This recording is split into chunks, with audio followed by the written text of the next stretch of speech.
बोल श्री पुरुषोत्तम नारायण भगवान जय। वसुदेव सुतं देवं कंस चाणूरमर्दनं देवकी परमानन्दं कृष्णं वन्दे जगद्गुरुं। बोल श्री कृष्ण कन्हैया लाल की जय। श्री द्वारिकाधीश की जय। श्री गोपाल लाल प्यारे की जय। श्री बाल कृष्ण लाल की जय। श्री गोवर्धन नाथ की जय। श्री गिरिराज धरण की जय। श्री पुरुषोत्तम नारायण ભગવાનની જય। પુરુષોત્તમ નારાયણ ભગવાનના અધિક માસની કથામાં આગળની કથા વનડિયાની વાર્તા છે। આપણે કથા શ્રવણ કરીએ। એક ગામ હતું। એ ગામમાં 7 ભાઈ હતા। એમને એક બહેન હતી। બહેન ધર્મ ભાવના વાળી હતી, ભગવાનની ભક્તિ કરવા વાળી, અને એને ભક્તિ કરવાની લગની લાગી હતી। તેથી એક દિવસ 7 ભાઈઓને અને ભાભીઓને પોતે આજીવન કુંવારા રહેવાનો સંકલ્પ બતાવ્યો છે। પછી તો બહેન વ્રત વલતુરા કરે, ધર્મ ધ્યાન કરે। ભાઈઓને ભાભીઓ બહેનને ક્યાંય આડો હાથ વાળે નહીં, બેનનું મન કોચવાય એવું બોલે નહીં, બધી વાતે બેનનું માન જાળવે। બેન પણ ભાઈઓ કે ભાભીઓના કામમાં વ્યવહારમાં માથું મારે નહીં। બહેનને તો એક વાત, હું ભલી અને મારો ભગવાન ભલો। આખું ગામ પણ બહેનને માનથી બોલાવે, ની મર્યાદા સાચવે। આમ બહેન તો ભગવાનની ભક્તિ કરે છે। એમ કરતા કરતા એવામાં અધિક માસ આવ્યો છે। બહેનને અધિક માસ નાવાનું અને પવિત્ર પુરુષોત્તમ માસનું વ્રત કરવાનું નિયમ લીધો છે। સાથે ભાઈ અને ભાભીઓએ પણ નિયમ લીધો। આમ સૌ સાથે જ નદીએ નાય છે, કાંઠા ગોરમાની પૂજા કરે છે, દેવ દર્શને જાય, દાન પુણ્ય કરે, ઘરે આવીને એકટાણું જમે। આમ આખો દિવસ ભગવાનની ભક્તિ કરે છે। એમ કરતા કરતા પુરુષોત્તમ માસ પૂરો થયો। વ્રતનું ધામધૂમથી ઉજવણું કર્યું, બ્રાહ્મણોને ભોજન કરાવ્યું છે, અન્નદાન અને વસ્ત્રદાન કર્યું છે, દક્ષિણા આપી છે। પછી 7 ભાભીઓએ બહેનને કહ્યું છે, બહેન આજે એકમ છે અને અમે એકમને દિવસે વનડિયાનું વ્રત કરી વાર્તા સાંભળવી જોઈએ, માટે ચાલો વાર્તા સાંભળવા। બહેન કહે, ભાભી ભગવાન સિવાય હું બીજા કોઈ દેવતાઈ પુરુષનું ધ્યાન કરતી નથી। મારે તો મારા ભગવાન ભલા અને એમની ભક્તિ ભલી। તમારે જાઓ અને વાર્તા સાંભળો। બેનનો આવો વર્તાવ જોઈ વનડિયા દેવને ક્રોધ આવ્યો। પોતાનો અનાદર કરનારને દંડ દેવો જોઈએ, એમ ક્રોધમાં આવી વનડિયા દેવ બહેનને કલંકિત કરવા માટે તૈયાર થયા છે। રાત્રિના સમયે વનડિયો બહેનના ઓરડામાં ગયો। બહેનની પથારીમાં સુગંધિત દ્રવ્યોનો છંટકાવ કરી પથારીની આસપાસ ફૂલો વેરી બહેનને શિક્ષા કરવા વનડિયોએ આવો પેંતરો રચ્યો છે। બહેનને આ વાતની ખબર નથી। એ તો વહેલા ઉઠી રોજના નિયમ પ્રમાણે નદીએ નાવા ગયા છે। અહીં ભાભીઓ બહેનની પથારી શંકેલવા આવે ત્યારે તો આખો ઓરડો સુગંધથી મહેકતો હોય, જ્યાં ત્યાં ફૂલો વેરાયેલા પડેલા હોય। આવી વાત કઈ અછાની રહે ખરી? એકબીજા કાનથી આખાએ ગામમાં વાત ફેલાઈ ગઈ। ગામના લોકો કાન ફૂસિયા કરવા લાગ્યા। આમ વાત ધીરે ધીરે ભાઈઓના કાને ગઈ છે। 7 ભાઈઓમાં મોટો ભાઈ ઘણો સમજ્યો હતો.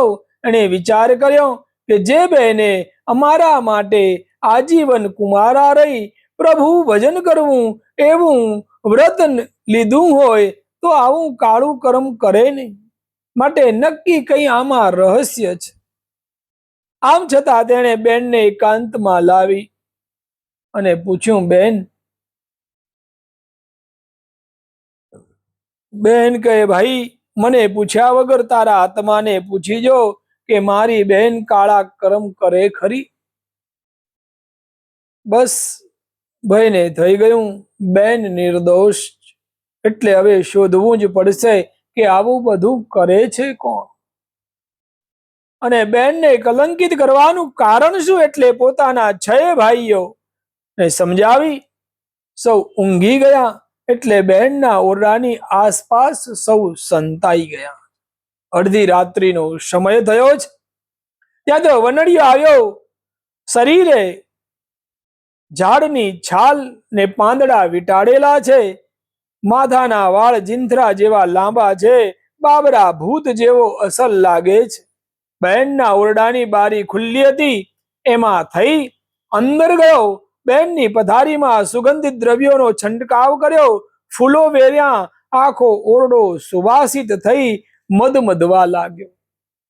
બાઈઓને ખાતરી થઈ, ચોક્કસ પેલો જીનથરિયો અંદર ગયો.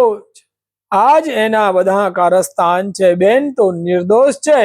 તરત જ 7 ભાઈઓ ઉભા થઈ 3 બારી પાસે ઉભા રહ્યા. 4 ભાઈ દરવાજો તોડી અંદર ગયા છે. વનડિયાને લલકાર્યો છે, ઉભો રહેજે, કોણ છે તું?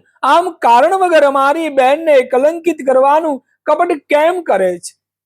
જવાબ આપ, નહીં તો તું મર્યો સમજો. વનડિયો કહે, સાંભળો, આમ મને ડરાવવાનો વ્યર્થ પ્રયત્ન ના કરો. હું તો વનનો દેવ વનડિયો મારું નામ છે.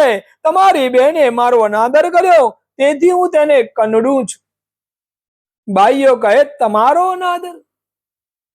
વનડિયો કહે, હા, તમારી બહેને અધિક માસનું ઉજવણું કર્યું, વ્રત કર્યું, અને જે કોઈ ભાવિક અધિક માસનું વ્રત કરીને ઉજવણું કરે ના, ત્યાર પછી એકમના દિવસે મારું પૂજન અર્ચન કરે, મારી કથા વાર્તા વાંચે, મારા નામથી એક સમય જમીને એકટાણું કરે છે.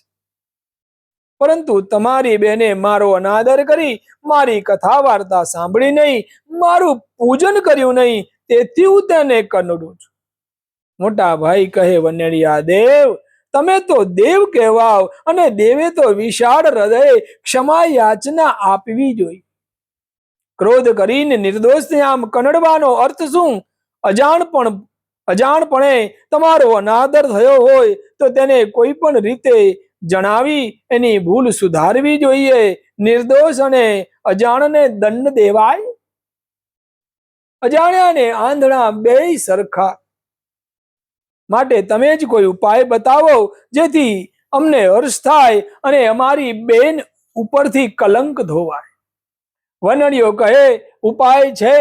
તમારી બેન વહુ વાડને આપે, પૂરી પાળને આપે, લાડુ લહેરને આપે, રોટલો રંકને આપે, અને પછી મારું પૂજન કરી કથા વાર્તા સાંભળી એક સમય જમીને એક ટાણું કરે તો તેના માથેથી એનું આળ ઉતરી જાય.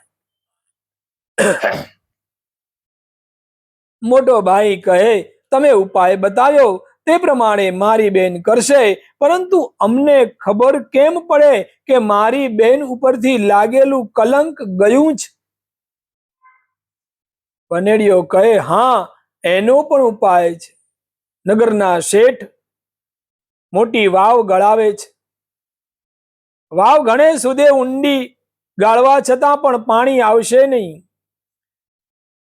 બ્રાહ્મણોના કહેવાથી જો કોઈ નિષ્કલંક પવિત્ર સ્ત્રી હોય અને તે ભગવાન પુરુષોત્તમ રાયનું સ્મરણ કરી પોતાના હાથે જળનો ભરેલો કળશ વાવમાં પધરાવશે તો જ પાણી આવશે.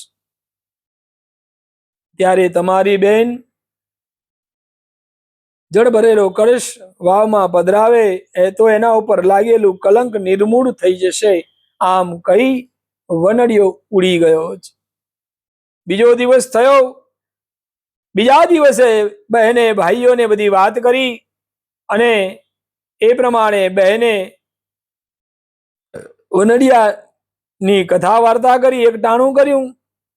આ બાજુ નગર શેઠે બ્રાહ્મણોને પૂછ્યું કે વાવને આટલી બધી ઊંડી કરવા છતાંય પાણી કેમ આવતું નથી? બ્રાહ્મણોએ કહ્યું, કોઈ પવિત્ર સ્ત્રી જેનું જીવન નિષ્કલંક હોય, જો એ જળ ભરેલો કળશ પોતાના હાથે વાવમાં પધરાવશે તો જ પાણી ઉપર આવશે. પછી તો નગર શેઠે નગરમાં દંડેરો પીટાયો. દંડેરો સાંભળી સાતે ભાઈઓ પોતાની બહેનને લઈ નગર શેઠની પાસે આવ્યા છે, બધી વાત કરી છે.